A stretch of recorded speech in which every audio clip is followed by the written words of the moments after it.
Welcome to EPG Pathshala. In this module, we are going to discuss about Introduction to Optimality Theory Part 2. In the previous module, we talked about the major components of OT, the lexicon, the generator, the evaluator and the constraint set. We also talked about the architecture of OT and the working of OT.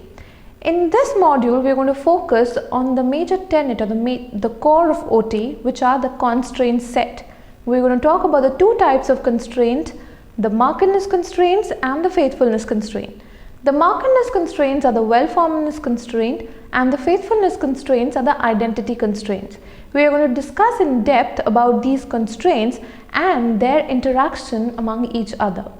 Constraints are of central importance in optimality theory. All the constraints in OT are universal in nature, phonologically grounded, and of course violable and freely rankable. Technically, grammars are considered to be the ranking of constraints which are violable by the output candidates. While the constraints are universal, their rankings deviate in different languages. Hence, the grammars do not differ in terms of the types of constraints that they present. There are four major components based on which OT works. These are lex, gen, eval and con. Among them, con represents the constraints. In OT, constraints demand structural requirement that may either be satisfied or violated by any output form generated by gen. However, con is just not one category, but it consists of two types of constraint: markedness and faithfulness constraints. Markedness constraints are similar to the surface structure constraints of filters that were introduced in the studies of the 1970s, whereas faithfulness constraints are the identity constraints. Markedness constraints favor some specific linguistic structures over others. Hence, they are often in conflict with faithfulness constraints, which resist any sort of modification to the input structures. It is also possible to have a similar conflict among homogeneous constraints, like markedness constraint can also be in conflict with other markedness constraints, or faithfulness constraint can be in conflict with other faithfulness constraints. In OT, this conflict or interaction of the faithfulness and markedness constraints leads to the optimal candidate. Now, as we already discussed, that markedness constraints are the structural well-formedness constraints. So, some of the typical markedness constraints are like no coda, then no nasal vowels, no coda, which says that there should not be coda in a syllable or a word. The vowels must not be nasal, so we have a star V nasal, the star signs for no. Vowels must not be nasal. Then there should not be a oral vowel before a tautosyllabic nasal, that is within a syllable. If a vowel is followed by a nasal, that vowel must be a nasal vowel. Then we have that VOP, which says that no obstruents must be voiced, and coda obstruents are voiceless, no voiced coda. Similarly, we have faithfulness constraints. Let us look at some of the examples, which is ident.io for the feature F. Now, F can be anything. It can be any feature that we can talk about voicing, it can be nasal, it can be about any kind of feature. And then we have the max.io and the dep.io. Max.io is basically something that related to no deletion, that whatever segments are there in the input must also be in the output. And dep.io is about no epenthesis. Now, all the segments that are in the output must have an counterpart in the input or a correspondent in the input. So basically no epenthesis. Now, interaction of faithfulness and markedness constraints. In OT, the eval chooses the optimal candidate among the output forms based on the interaction of strictly ranked faithfulness and markedness constraints. Here we will see this interaction or conflict through some case studies. Like, for example, we are going to take our final devoicing of obstruents in German, and second, the neutralization of lexical contrast, oral and nasal in English. Now, for final devoicing in German, now you can see that the input form is Rat. Now that, and in the second example, then advice, you have rates, and similarly in rad becomes rat, so there is devoicing of the to the, but in rades it is still the. And in tag, which means day, tag becomes tak, but in day genitive it becomes tages. So basically the g is devoicing to k, or the is devoicing to the. So now what happens is, basically in German there cannot be any voiced coda. Now if the coda is voiced, it has to change into a voiceless sound. For example, if the input is rad, it has to change to rat, or if it is tag, then it has to change to tag. But if it is not the coda, then it doesn't matter, the voice can be retained.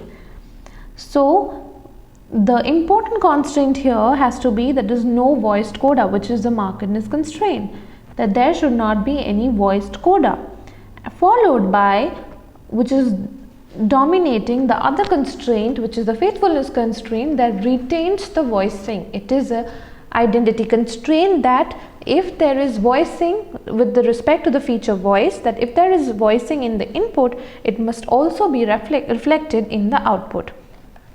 So the ranking of the constraint is voiced coda is dominating ident-io. So the markedness constraint is dominating the faithfulness constraint. So for the input rad, we have two candidates, potential candidates, rad and rat. But rad is violating voiced coda, as the is the coda which is voiced. Since it's violating voiced coda, that becomes a fatal violation, and rat is violating ident-io, which is a least serious violation, and therefore rat is chosen as the optimal candidate. The second example, we are going to talk about the neutralization of lexical contrast. So in English, in some dialects at least, cat, we have can't, we have bad, and we have banned. So in can't, the a vowel becomes nasalized, and in a tautosyllabic nasal followed by a tautosyllabic nasal, it becomes nasalized. Similarly in band, it becomes nasalized when followed by a tautosyllabic nasal. Now oral vowels are nasal when they are followed by a tautosyllabic nasal and remain oral in all other contexts. They are not in complementary distribution and hence are allophones of the same phoneme. So we are going to posit two markedness constraints. One is that no nasal vowel, and second is that no oral vowel before a tautosyllabic nasal. The contextual markedness constraint dominates, the context-free markedness constraint dominates the faithfulness constraint. So let us look at the examples. Now we have as the input, we have two inputs, one is bad and the other one is banned.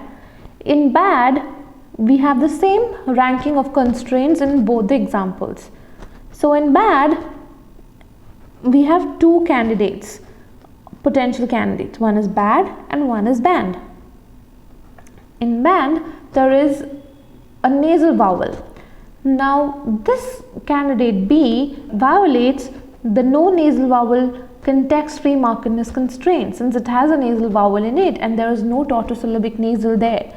So it clearly violates no nasal vowel, and it also dominates ident-io nasal, because in the input the vowel was not nasalized vowel, it was not a nasal vowel. So since it becomes a nasal vowel, it's violating the faithfulness constraint as well. Whereas the first example, bad, incurs no violation at all, and hence the optimal candidate is A. In the second example, which is banned, we have two candidates, one is banned and one is banned with a nasal vowel. The first one, A, since it is a vowel followed by a tautosyllabic nasal, the vowel must be a nasalized vowel. Since it's an oral vowel, it violates the contextual markedness constraint, the first constraint, and that is a fatal violation. In the second one, we can see that there is no fatal violation.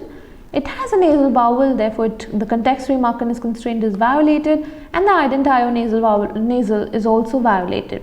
Although we can see B has two violations, whereas one has just one violation, yet B is the optimal candidate. Why?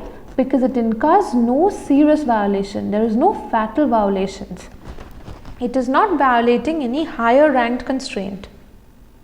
In this module, we discussed about the various constraints that are working in OT.